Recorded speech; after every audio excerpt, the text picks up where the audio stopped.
road rage, a loaded gun, and a '95 Ford Ranger versus a full-size F-150. What starts as a reckless traffic encounter explodes into a terrifying highway confrontation that ends with bullets flying.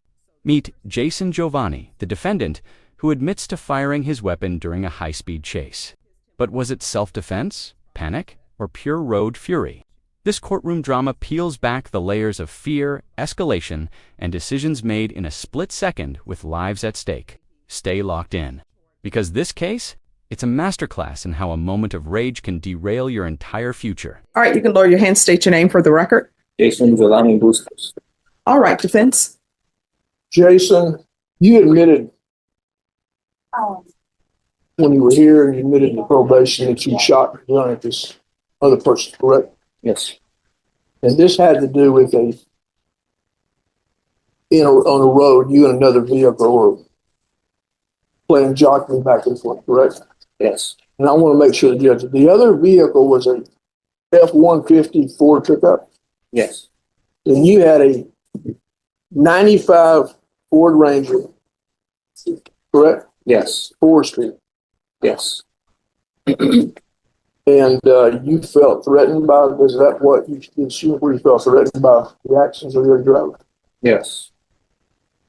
You know now, when you carry guns, things like this can happen. You can overreact. You understand that that's not very smart, right? Yes. That's not a smart thing. You overreacted. Yes. Have you learned a lesson? I did. You think that you could be successful on probation? Yes. A lot of reporting, drug testing, fines to pay, community service, maybe some gun safety classes. Think you can be successful in that? Yes. You have a drug problem? I do not. Pass a witness. All right, any questions? Right here, Jason admits to firing a weapon during a moving road conflict. And this isn't a mystery. He openly confesses to overreacting. The court now faces a tough question. Can someone who's honest about making a mistake still be trusted to handle probation and reintegrate safely into society? His demeanor is calm, even remorseful. But is remorse enough when you fired a gun in public traffic? Let's not forget, this isn't just bad behavior, it's potentially deadly. Viewers, what do you think? Does honesty mitigate recklessness when lives are on the line? Mr. Bustos, so you stated that you felt threatened by the other drivers on crashed, Yes. but the encounter that you had with them, it wasn't a short encounter, right? It went on for several miles, correct? Yes. And so at any time during that period where you guys are going back and forth with each other, did you ever think to call 911 and to report that you were going to drive the behavior of this other individual? I did not have a phone at the time. Okay. Present. And so, I mean, there are multiple streets where you could turn off or just went into a business and park. Did you do any of that? No, there was heavy traffic during the whole entire incident. Okay. My first thought would be going towards the HEV that was right across from the highway, and I couldn't make it across due to just traffic flowing through. Okay. And so there was heavy traffic in the area for testimony. So the way that you can reconcile this is to fire a firearm twice. That was your reaction, right? That was after when I got away from the heavy traffic. Okay.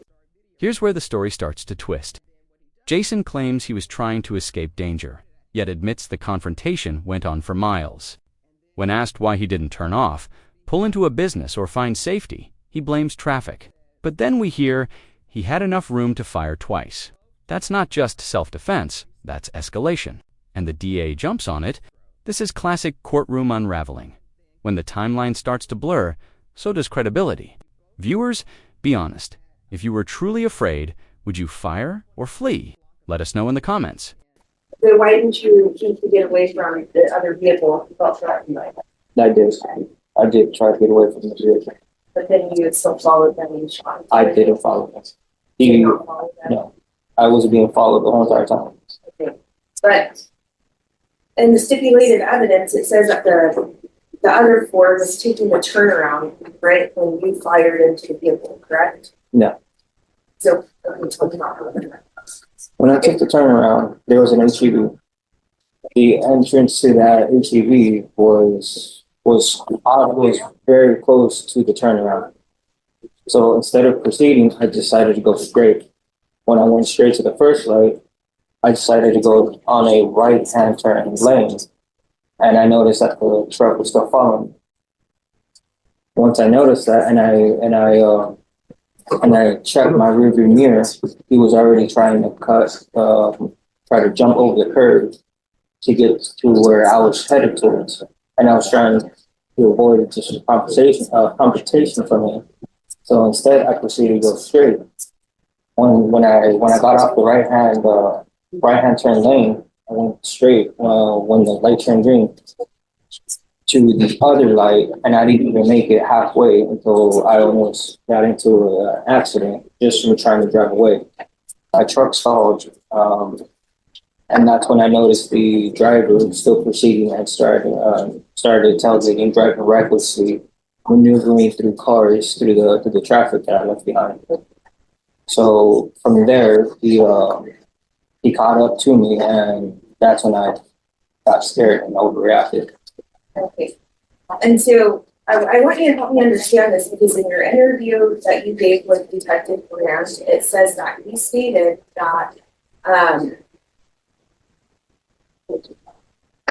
during some of the swerving that you catched up to the other Ford, and that's when the truck slowed down and tried to cut you off.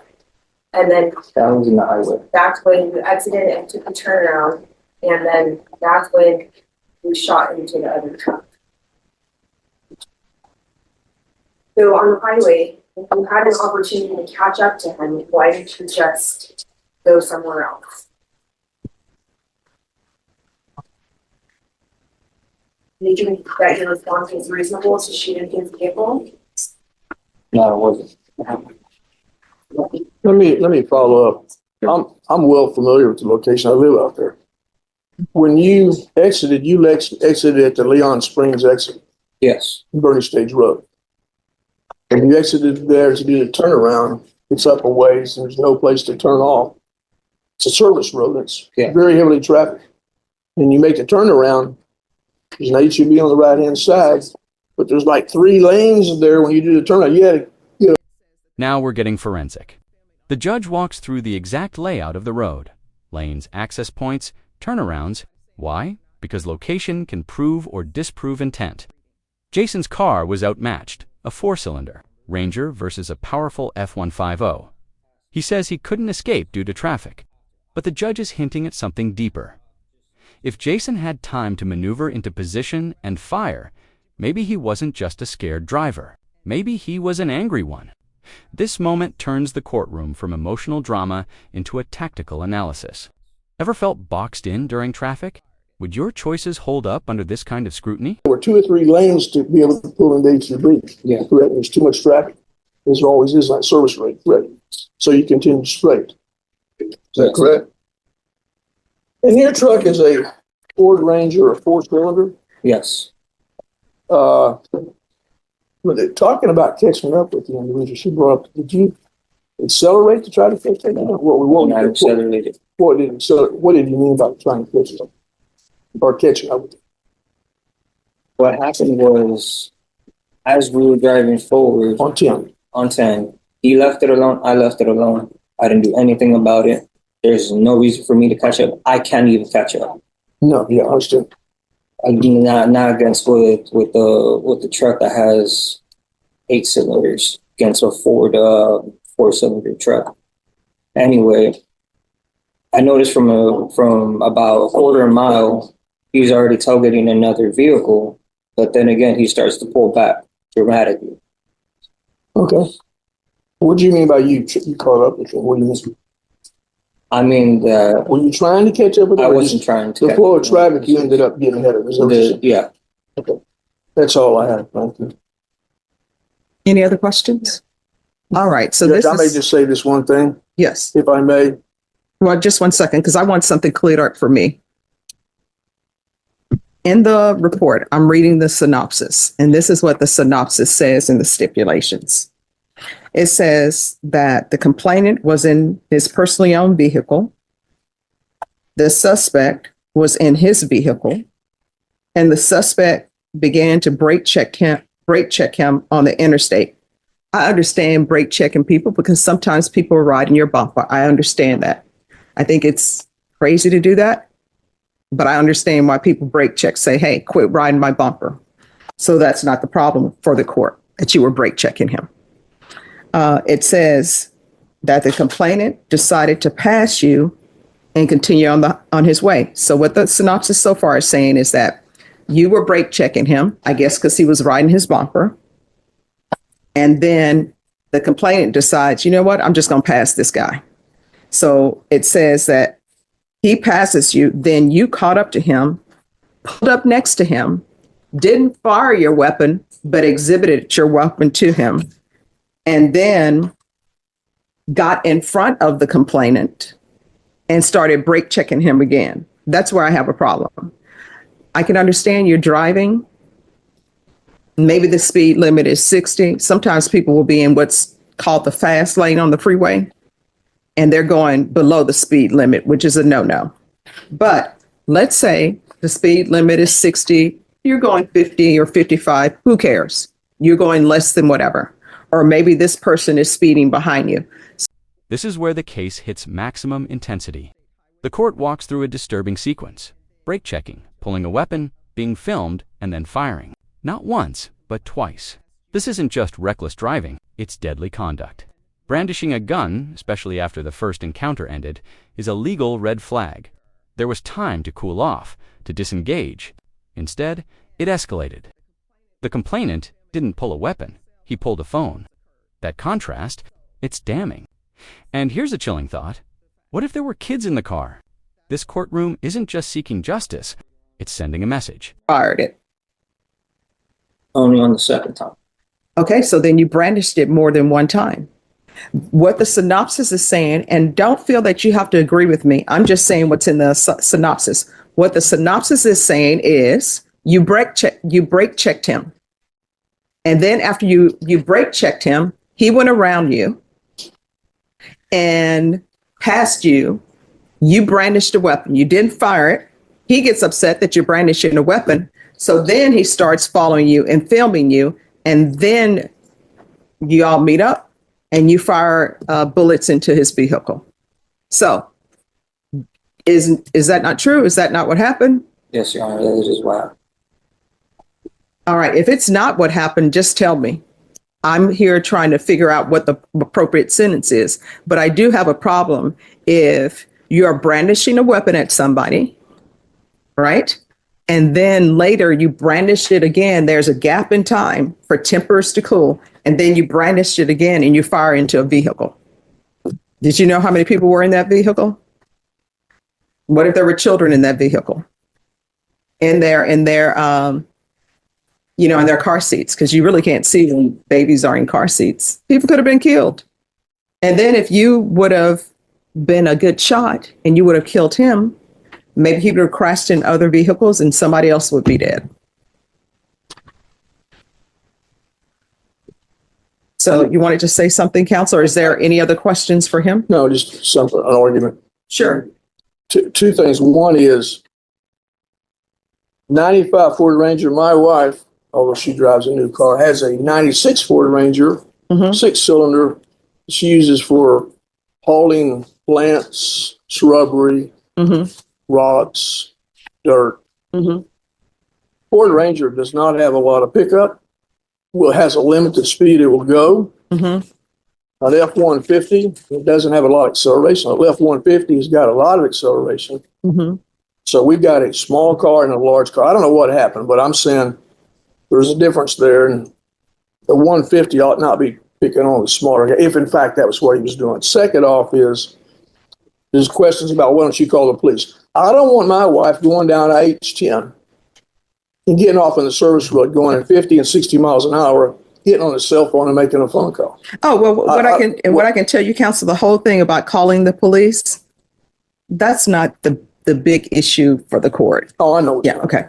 And I think he understands what he made a mistake. Also, I think he's had some mental health issues. He took medicine. They got him back on medicines in the jail. He has no prior criminal record. He had a job. He was productive before this happened. There's nothing in the record that says this would be a reoccurring type thing that I can see. Once he's learned a lesson, give him a chance on probation. I'm asking the court to give him a chance on probation. For years in prison, a fine of $2,000, a clear ruling of deadly weapon involvement, and the judge says it straight. There will be no probation. The defense tried hard. They spoke about Jason's clean record, his steady job, and even the mental health treatment he was getting. But the truth of the case spoke louder than words. Guns are not tools for solving problems. They are not meant for anger or for road rage. When you bring out a gun in traffic and pull the trigger, there is always a price to pay. The judge did show some mercy. He offered a program for therapy and treatment, but the judgment itself was strict, final, and filled with consequences. He decided to engage and brandish his weapon one time and then fire it twice into that truck. And, we lucky that we didn't have better in because we would be here for a different charge if that were the case. And so for those reasons, we're asking this. All right. Is there any objection to the restitution of $250 to the complainant for his deductible? No, Your Honor.